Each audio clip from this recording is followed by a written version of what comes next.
가장 위험한 침묵은 당신이 더 이상 신경 쓰지 않게 된 뒤에 시작되는 침묵입니다. 당신이 붙잡고 있을 때 그 사람은 차갑습니다. 당신이 이유를 묻고 마음을 확인하려 할 때는 멀어집니다. 그런데 이상하게도 당신이 지치고 기대를 거두고 정말로 손을 놓기 시작한 순간 그 사람은 다시 기척을 보입니다. 갑자기 안부를 묻고 지나간 기억을 건드리고 마치 무언가를 깨달은 사람처럼 조용히 다가옵니다. 많은 사람은 그 순간 착각합니다. 이제야 사랑을 알아본 걸까? 이제야 후회하는 걸까? 하지만 회피형 사람이 당신이 무관심해진 뒤에 보이는 마지막 움직임은 언제나 사랑만으로 설명되지 않습니다. 그것은 종종 당신을 잃는 아픔보다 더 이상 당신의 감정을 통제할 수 없게 되었다는 공포에 가깝습니다. 그들은 가까워지는 인티메시는 두려워했지만 당신이 자신을 향해 열려있다는 사실만큼은 익숙한 안전으로 사용해왔습니다. 그래서 당신이 정말 떠나려 할 때 그 익숙함이 무너집니다. 그리고 바로 그때 마지막 술책이 시작됩니다. 이 영상에서는 그들이 왜 꼭 당신이 놓아버린 뒤에 돌아오는지, 그리고 그 돌아옴 뒤에 25겹의 심리를 차갑고 선명하게 보여드리겠습니다. 당신이 반응을 멈추는 순간 그 사람 안에서 익숙했던 질서도 함께 흔들리기 시작합니다. 겉으로는 늘 거리를 원했던 사람처럼 보여도 사실 회피형은 완전한 단절을 원하는 경우가 드뭅니다. 가까워지는 것은 부담스러워하지만 멀어진 자리 끝에 누군가 자신을 기다리고 있다는 감각만큼은 놓치고 싶어 하지 않습니다. 그 기다림이 그들에게는 보이지 않는 안전망이었기 때문입니다. 당신의 관심, 당신의 확인, 당신의 먼저 건네는 말, 이런 것들은 단순한 애정 표현이 아니었습니다. 그것은 그 사람이 자기 감정을 끝까지 들여다보지 않아도 되게 만드는 정서적 구조였습니다.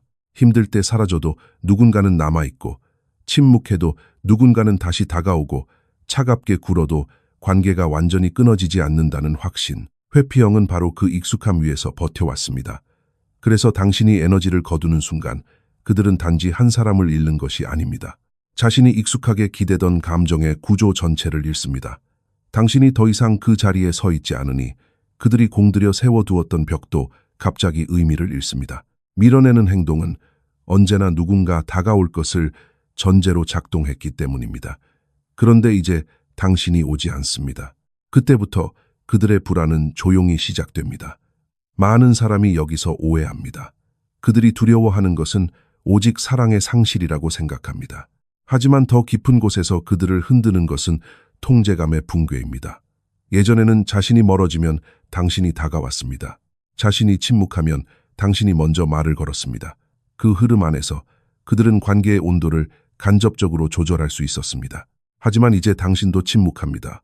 이제는 당신의 마음이 어디에 있는지, 자신이 여전히 영향을 줄 수 있는지 알 수 없습니다. 바로 그 지점에서 그들은 처음으로 흔들립니다. 그리고 한 가지가 더 있습니다.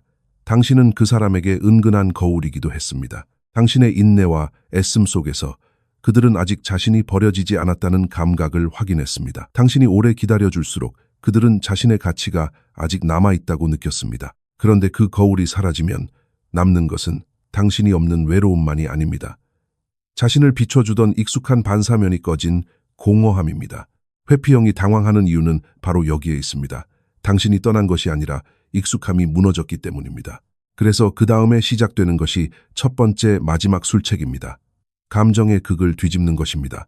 늘 물러서던 사람이 갑자기 먼저 다가옵니다. 아무 일도 없었던 것처럼 안부를 묻고 사소한 기억을 꺼내고 어쩌면 당신이 가장 약해질 만한 문장을 조용히 남깁니다. 그때 많은 사람은 착각합니다.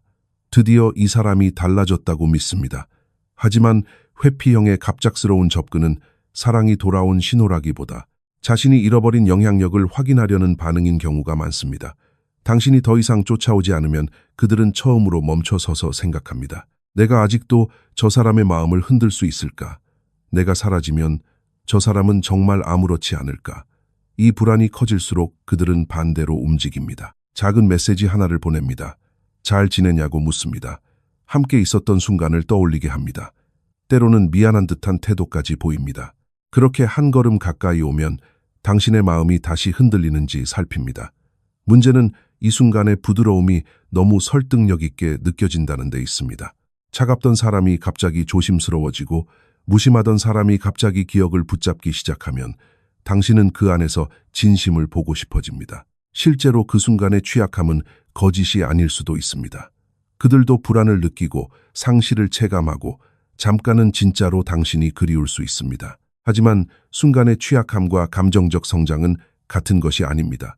두려워서 잠시 부드러워진 것과 관계를 책임질 수 있을 만큼 변한 것은 전혀 다른 문제입니다. 바로 여기서 가장 중요한 질문을 해야 합니다. 이 사람이 나에게 다시 다가오는 이유가 연결을 회복하기 위해서인지 아니면 예전의 질서를 되찾기 위해서인지 말입니다. 당신을 이해하고 치유하려는 마음인지 아니면 다시 당신이 자신에게 반응하는 사람인지 확인하려는 것인지 봐야 합니다. 그러니 그들이 갑자기 다정해졌다고 해서 곧바로 사랑이라고 부르지 마십시오.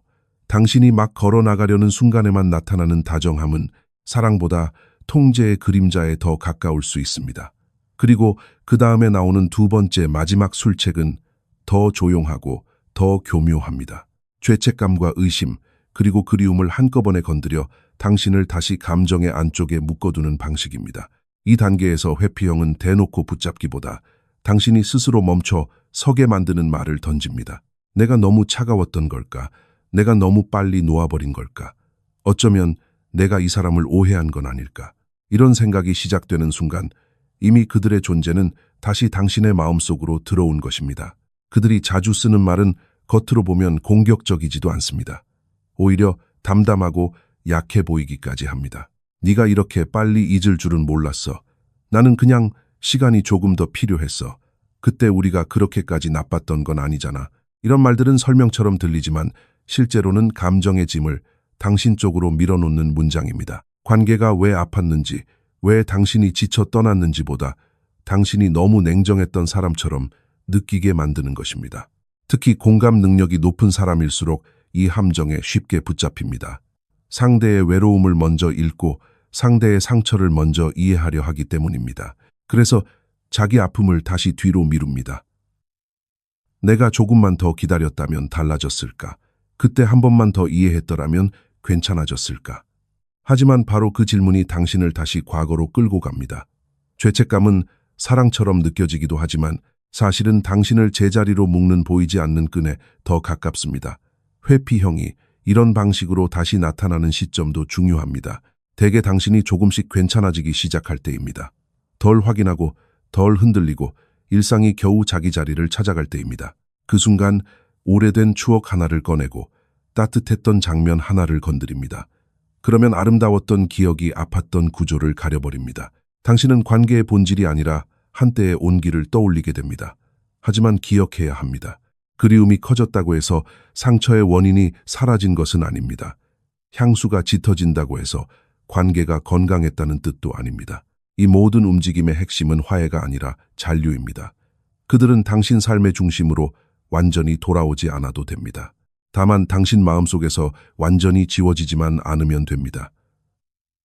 그래서 당신이 느끼는 책임감과 미련이 그들에게는 가장 편한 피난처가 됩니다.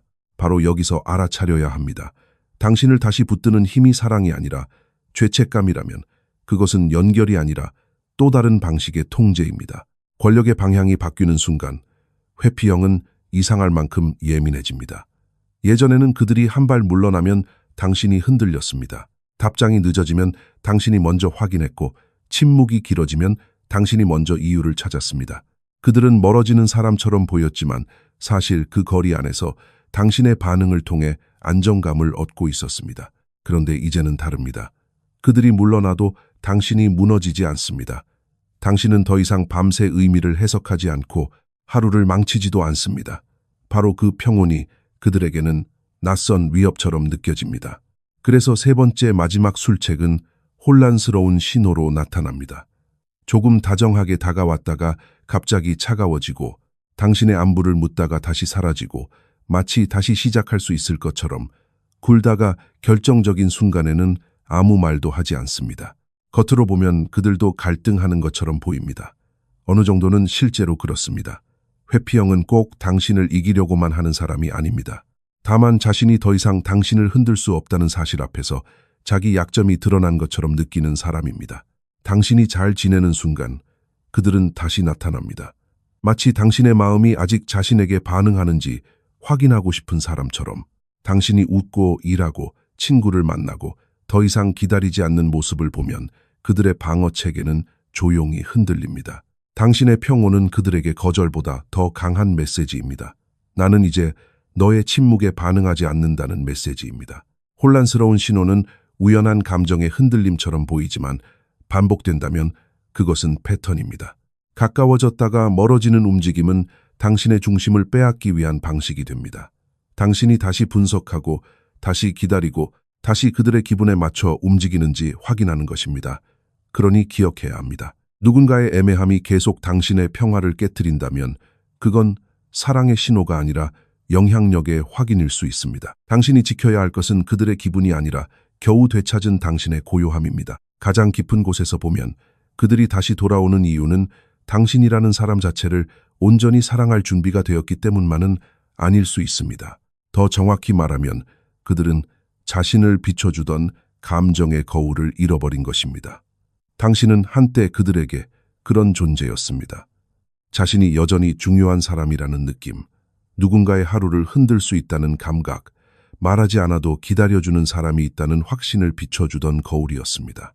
당신의 사랑은 그들에게 따뜻함이면서 동시에 피난처였습니다. 그들은 친밀함을 두려워하면서도 당신의 마음이 자신을 향해 있다는 사실에는 기대고 있었습니다. 가까이 오라고 하면 숨이 막히지만 완전히 사라지면 견디지 못하는 모순 속에 살고 있었던 것입니다. 그래서 당신이 물러나는 순간 그들은 단순히 한 사람을 잃는 것이 아닙니다. 자신을 확인하던 방식 하나를 잃습니다. 이것이 거울 효과입니다.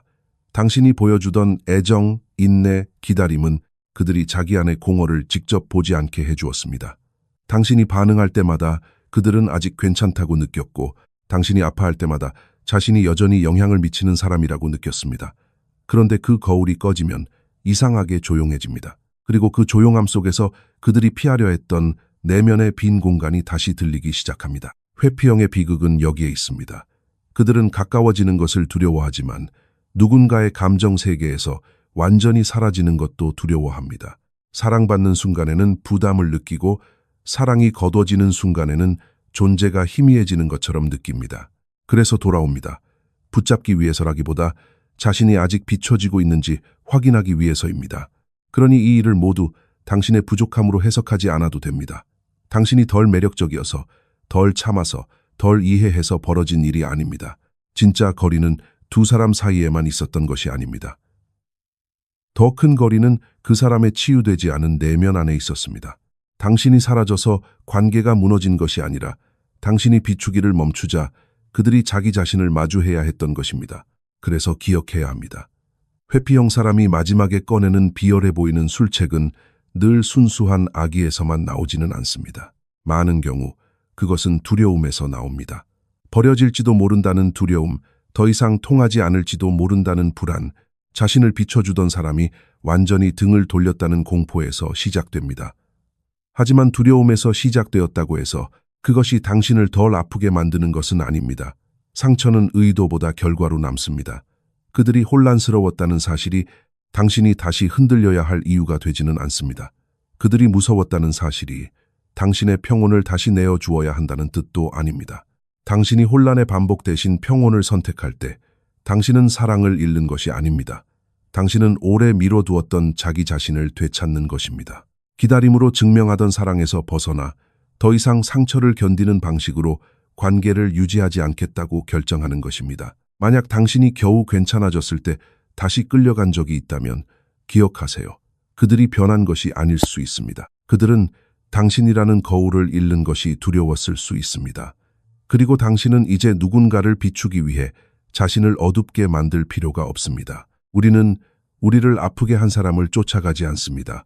우리는 이해함으로써 스스로를 구합니다. 가장 큰 거리는 당신과 그 사람 사이가 아니라 그 사람과 자기 자신 사이에 있습니다.